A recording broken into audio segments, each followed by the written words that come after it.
Molecular cloning and genetic transformation are essential techniques in molecular biology used to replicate and manipulate DNA for various purposes, such as gene expression studies, protein production, and genetic engineering. Hello everyone, I'm Dr. Tanushree.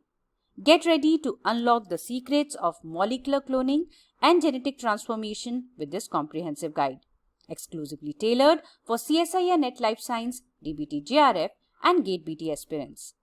Master the intricacies of these fundamental techniques essential for modern biotechnology. Let's start with molecular cloning. What is molecular cloning? Clone means identical copies, and molecular cloning refers to production of identical copies of a DNA molecule. It is a term that has come to mean the creation of recombinant DNA molecule. For molecular cloning, one need to isolate the DNA sequence carrying the gene of interest from the species, and that DNA sequence with the gene of interest is inserted into a vector for propagation without alteration of the original DNA sequence. So once isolated, molecular clones can be used to generate many copies of the DNA for analysis of gene sequence or to express the resulting protein for the study or utilization of the protein function. The clones can also be manipulated and mutated in vitro to alter the expression and function of the protein. Now there are three foundations of molecular cloning: cutting, assembling, and transformation. First of all, we need to cut the DNA molecule from the total genomic DNA, the DNA molecule with the gene of interest from total genomic DNA, and then we will assemble it, we will ligate it into a vector.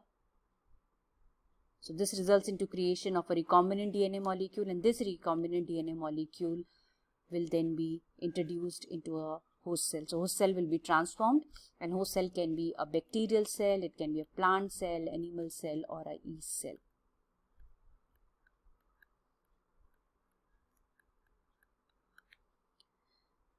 So let's know in detail about the basic cloning workflow. Basic cloning workflow include the following steps: DNA extraction, restriction digestion, ligation, transformation, screening or selection.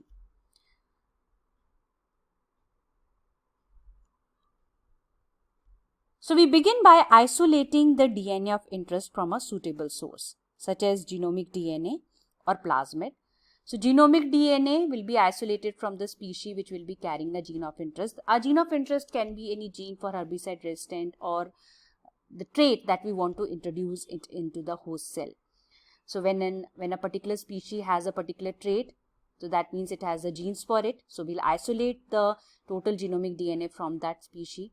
But we are not interested in total genomic DNA. We are particularly interested in the DNA fragment carrying a gene of interest. So we'll perform the restriction digestion. We'll digest the total genomic DNA into small fragments, and then from the different fragments generated, we'll separate our DNA fragment carrying a gene of interest using PCR or hybridization technique. Also, in cloning, we not only need the DNA, genomic DNA, but also we need the vector, that is the vehicle which will be carrying our gene of interest. So that vector can be a plasmid, a bacteriophage, or it can be an artificial chromosome. So while extracting the DNA, we have to not only extract the genomic DNA, but also we have to extract the plasmid or a bacteriophage genome, depending on what we are using as a vector. And also the vector has to be digested with restriction enzyme. And also kindly note that the DNA fragment that we have isolated, the restriction sites are added to the both side of double-stranded DNA by using PCR, and then finally that fragment can also be digested with restriction enzyme, so that the sticky ends generated, using that we can ligate it to a vector which is in turn being digested with the restriction enzyme and has the complementary sticky ends. So for generating the complementary sticky end, we can use the same enzyme to digest the vector and the fragment, or combination of enzyme which can generate the same type of sticky ends. Then next step is ligation. So ligation of the insert, this fragment A shown in this figure, to the vector will take place. So that results into creating a recombinant DNA molecule. So here, as you can see, this fragment A is ligated to this vector B, and this is the assembled DNA. Also kindly note that DNA fragments can also be moved from one vector into the another by digesting it with restriction enzymes and ligating with compatible ends of the target vector. So as you can see here, from vector A, this DNA fragment is being moved from here to this vector B. Then next step is transformation. So transformation of recombinant plasmids into the host cell, let's say a bacterial cell or other suitable host for propagation. Finally, the transformation we'll perform by using several artificial methods in the laboratory, like physical, chemical or biological method. And lastly, it's the screening or selection of host containing the intended recombinant plasmid. So to select the transformed host cell, we can use several markers like antibiotic resistant markers can be used. Antibiotic resistant genes as a markers can be used, like ampicillin resistant gene or tetracycline resistant gene. Even beta galactosidase gene can also be used as a marker. So only the cells, like if we are using the antibiotic resistant marker, then only the cell that has taken up the vector will survive in the presence of the antibiotic.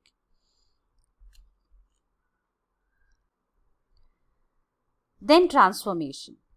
Transformation is one of the natural process of horizontal gene transfer, where the genetic material is being taken up from the environment by the bacterial cell. So in molecular biology and genetics, transformation is the genetic alteration of a cell resulting from the direct uptake and incorporation of exogenous genetic material from its surroundings through the cell membrane. But kindly note, all the species of bacteria are not equally efficient at DNA uptake. So if we are using bacteria as a host cell in the laboratory, we have to make it competent. That is, we have to make the bacteria ready to take up exogenous DNA, which is the recombinant DNA, in our case from the environment. So several physical or chemical methods have been used, treatment methods have been used to enhance the ability of the host cell, the bacterial cell, to take up the DNA. So let's understand in detail how we can prepare a competent host cell. Let's say our host cell is Escherichia coli, bacterial cell. So how to prepare a competent Escherichia coli cell? Kindly note that all the species of bacteria are not equally efficient at DNA uptake, as I mentioned earlier. And in nature, transformation is probably not a major process by which bacteria obtain genetic information. This is reflected by the fact that in laboratory, only the few species, notably the members of genera Bacillus and Streptococcus, can be transformed with ease.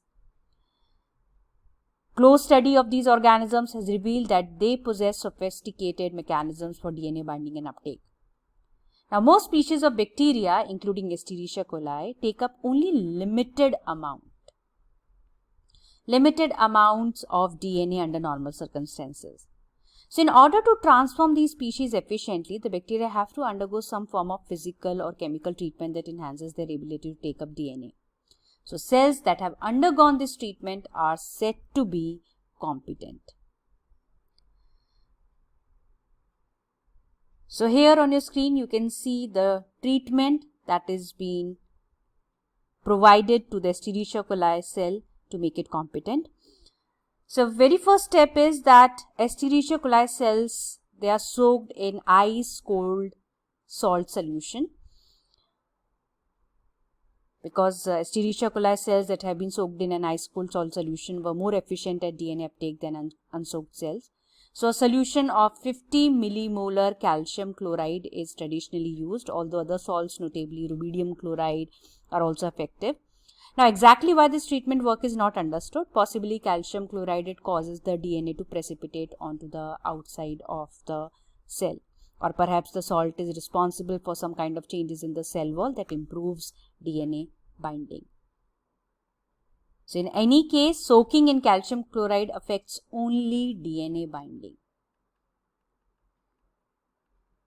and not the actual uptake into the cell. You can see that the plasmid is bound to the exterior. It is not been taken to the cell exterior. It is not been taken inside.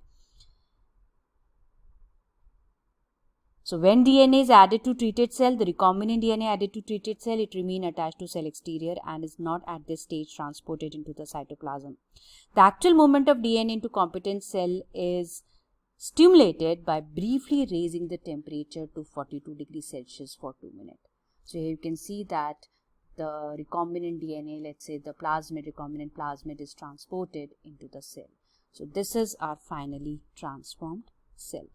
So, what are different methods of gene transfer? One of the method is vector mediated gene transfer. Vector is the very important component in molecular cloning. Vector, or you also call it as a vehicle, which carries our gene of interest to the host cell. It can be a plasmid, it can be a cosmid, it can be a bacteriophage genome, or it can be an artificial chromosome like bacterial artificial chromosome, yeast artificial chromosome, mammalian artificial chromosome, etc.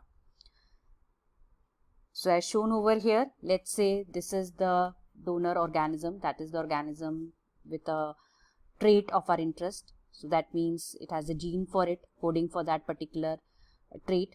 So, we'll isolate the total genomic DNA, and we are not interested in total genomic DNA. So, as mentioned in the workflow of molecular cloning, we'll digest it with the restriction enzyme so that we'll get the different DNA size, DNA fragments, different size DNA fragments, and from these fragments we'll isolate the particular fragment with the gene of interest using PCR or hybridization methods. Similarly, we have to isolate the vector. So, vector can be a plasmid as shown in this diagram. So, we'll isolate this plasmid and we'll be using it as a vector, and we'll perform the restriction digestion. So, it results into opening of the plasmid, and to this, with the help of DNA ligase enzyme, we join our DNA fragment with gene of interest into this vector, resulting into formation of recombinant DNA molecule. And then finally, we'll transform the host cell, which can be a bacterial cell. Now, inside the host cell, the donor gene can be transcribed into messenger RNA, which will be translated into the functional protein product. So, this is the mechanism of vector mediated gene transfer. But there are other methods also which can be used for introduction of DNA into non-bacterial cell. Let's say if we are working with a host which is not a bacterial cell, but it is a plant cell or animal cell, then in that case we can use other methods also. The method can be physical method, chemical method, or biological method. So, let's know about these methods in detail. So, the physical method example is electroporation. Electroporation or electropermeabilization is a microbiology technique in which an electric field is applied to cells in order to increase the permeability of cell membrane, allowing the chemicals, drugs, or DNA to be introduced into the cell. So, as shown over here, during electroporation, cells are subjected to short electric pulse. So, this is the cell membrane before the pulse, and then finally an electric pulse, short electric pulse is applied to induce the transient formation of pores in the cell membrane through which DNA molecules be introduced, are able to enter into the cell. So, after the transformation is completed, you can see that cell heals with the gene inside. Then another physical method is microinjection. So, in microinjection, we make use of a very fine pipette to inject DNA molecule directly into the nucleus of the cells to be transformed.